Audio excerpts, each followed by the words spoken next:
अक्सर कहते हैं हिमालय की वादियाँ बहुत ज़्यादा खूबसूरत हैं, पर वो खूबसूरत के साथ-साथ बहुत ज़्यादा रहस्यमयी भी हैं। वो खूबसूरत वादियाँ जितना सुकून इंसान को देती हैं, कभी-कभी उतना ही डर का एहसास भी करा देती हैं।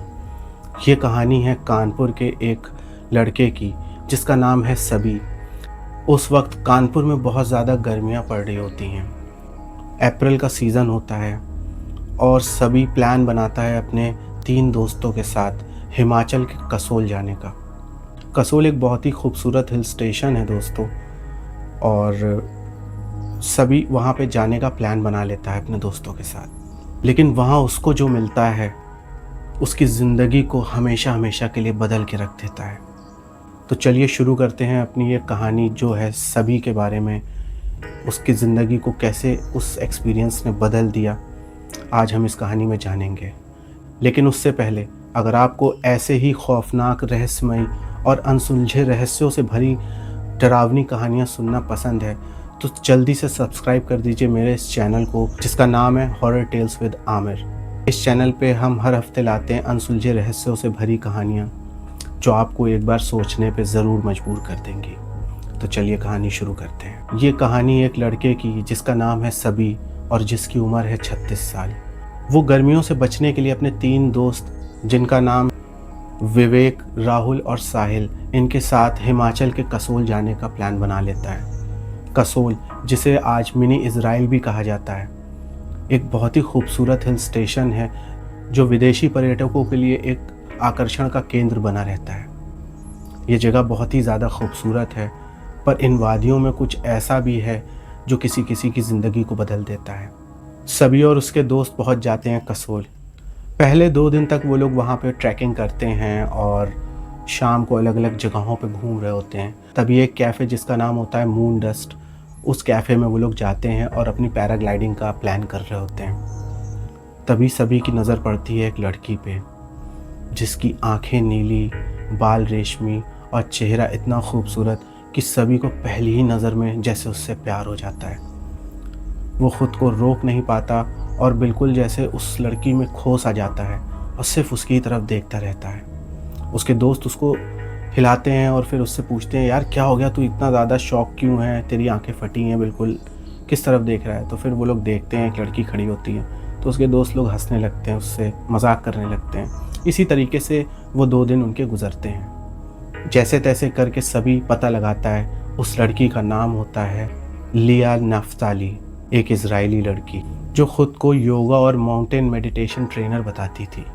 वो थोड़ा बहुत हिंदी भी बोल लेती थी दोस्तों, और सभी का जैसे उससे पहली नज़र में एक कनेक्शन सा बन गया था। अब सभी और लिया साथ में मिलने जुलने लगे थे और अगले 4-5 दिनों में वो एक दूसरे के बहुत ज़्यादा करीब आ जाते हैं। लिया उसे कसोल के जंगलों में छुपी हुई रहस्यमयी जगहों को दिखाती है। अलग अलग जगह, एक से एक बढ़कर जगहें जो नॉर्मल लोग नहीं देख सकते कसोल जाकर भी, उन जगहों पे लिया सभी को लेके जाती है अपने साथ। सभी तो जैसे पागल हो जाता है उसके प्यार में और उसमें खो सा जाता है। और फिर लिया उसे एक पुरानी झील के पास ले जाती है और वो उस झील के पास ले जाकर सभी से कहती है, इस झील के पास आत्माओं की प्रार्थना होती है, लेकिन वो सिर्फ उन्हीं को सुनाई देती है जो खुले दिल से आते हैं। अब सभी को ऐसा लगता है शायद लिया उसको परेशान कर रही है या एक अंधविश्वास है जिस पे लिया विश्वास करती है, क्योंकि सभी तो इस तरीके के अंधविश्वास पे बिल्कुल भी यकीन नहीं करता था। तो वो बस सुन लेता है, एक हंस के हल्के उससे उसको टाल देता है उसकी बातों को। और अगले ही दिन सभी को ये महसूस होता है कि जब से वो लिया के करीब आया है, उसे अजीब अजीब से बुरे बुरे से सपने आने लगे हैं। जैसे कि सपने में सभी खुद को किसी एक अंधेरी गुफा में पाता है, जिसमें लिया खड़ी होती है सफ़ेद कपड़े पहन के और उसकी तरफ देख के हंस रही होती है, और जैसे किसी प्राचीन सी भाषा में किसी मंत्रों का उच्चारण कर रही होती है।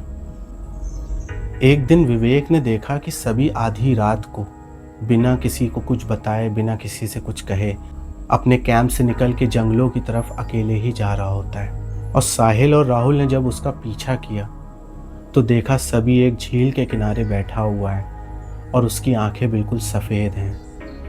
पर लिया तो वहाँ पे मौजूद नहीं होती। ये देख के वो लोग बहुत ज़्यादा घबरा जाते हैं। और सभी को जैसे तैसे वो लोग होश में लाते हैं। जब होश में आता है सभी और वो एकदम से घबरा जाता है, वो देखता है, कहता है मैं यहाँ कैसे आ गया यार। तो उसके दोस्त कहते हैं कि यार हम दोनों ने तेरा पीछा किया तो हमने देखा कि तू यहाँ पे एक झील के पास बैठा हुआ है और तेरी आंखें बिल्कुल सफ़ेद हैं। तो सभी ये सारी बातें सुन के कहता है क्या क्या क्या कह रहे हो यार, मेरे साथ ऐसा हुआ? मतलब उसको ये यकीन नहीं होता है और वैसे भी वो किसी भी तरीके के अंधविश्वास पे यकीन करता नहीं। तो उसको लगता है शायद यार उसके दोस्त उसको शायद परेशान कर रहे हैं या उसको मतलब किसी तरीके से कोई प्रैंक कर रहे हैं उसके साथ। और जैसे तैसे वो लोग अपने कैंप में वापस आ जाते हैं। अगले दिन उठने पर वो लोग देखते हैं कि सभी बहुत ज़्यादा कमज़ोर सा दिख रहा है, जैसे उसके अंदर की शक्ति, उसकी ऊर्जा किसी ने चूस ली हो। राहुल जो कुछ समय पहले तांत्रिक विधि पे रुचि रखने लगा था, वो सभी को देखता है और कहता है इस पर किसी आत्मा का साया है और यार ये लड़की लिया, यार ये कुछ गड़बड़ सी लगती है मुझको। राहुल ने कसौल के एक लोकल पुजारी बाबा नरसिंह से बात की और बाबा ने जब लिया का नाम सुना तो वो बहुत ज़्यादा सतर्क हो गए। उन्होंने बताया लिया कोई इंसान नहीं है। 1987 में एक यहूदी लड़की की बहुत ही रहस्यमय तरीके से इस जगह पे मौत हो गई थी, जो काले जादू की साधना कर रही थी। कहा जाता है कि उसकी आत्मा आज भी यहाँ पे भटकती है और विदेशी लड़कियों के रूप में आकर पर्यटकों को अपने कब्जे में, अपने वश में कर लेती है। बाबा ने उन्हें एक तावीज़ और एक कवच जैसा कुछ दिया और कहा जितनी जल्दी हो सके अपने दोस्त को कसोल से वापस उसके घर लेके जाओ। अगली रात जब सभी फिर से नींद से उठकर जंगल की तरफ बढ़ने के लिए निकला तो उसके दोस्त अब पहले से ही तैयार थे। उन्होंने उसका पीछा किया और वो उसी पुरानी झील के पास पहुंचे। इस बार वहां पे लिया खड़ी हुई थी, लेकिन इस बार उसका चेहरा किसी खूबसूरत लड़की की तरह नहीं बल्कि एक चुड़ैल की तरह बहुत ही ज़्यादा भयानक और डरावना था। उसकी आंखों से खून टपक रहा था और उसकी आवाज़ में गुर्राहट थी। और एक गुर्राहट भरी आवाज़ में लिया ने कहा, उसे मैं चुन चुकी हूँ, अब वो मेरा है। राहुल ने मंत्र पढ़ते हुए बाबा का दिया हुआ तावीज़ उसकी तरफ फेंका। कुछ देर के लिए पूरा जंगल जैसे गूंज उठा।